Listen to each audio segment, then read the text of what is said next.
Well, welcome to our May Rhythms. As we step into the spring, I want to take you to a passage that I just remind myself of over and over and over again in life. It's this critical moment where God is stepping in and teaching us something so profound, but really so simple.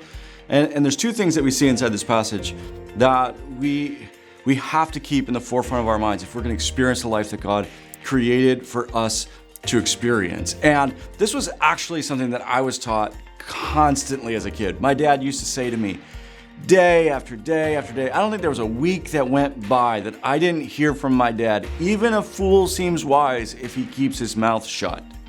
I don't know what that says about how much I talked as a kid, but apparently he felt it was very important to teach me to keep my mouth shut. And as you come to the book of James, there's a lot that James has to say. And James, by the way, is the brother of Jesus.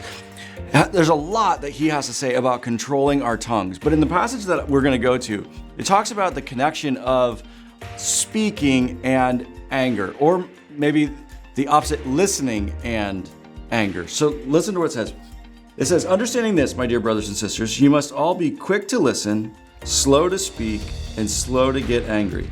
Human anger does not produce the righteousness God desires, so get rid of all the filth and evil in your lives and humbly accept the word that God has planted in your hearts, for it has the power to save your souls. And so he's talking to them, he says, listen, I want for you to understand the connection between anger and listening.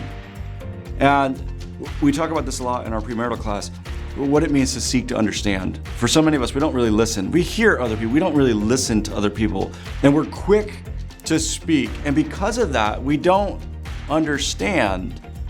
And then we become angry. And in this moment, James says, listen, you need to evaluate, are you actually listening to the other person? As you're engaging one another, are you actually seeking to understand? Or are you just preparing your response? Quick to speak, because if that's true, it's going to produce anger. It's going to produce frustration, oftentimes because of the fact that you just don't understand each other. So he says, take a look at your life. Make sure that you're practicing this, because that anger is not going to produce in your life what God wants to produce in your life.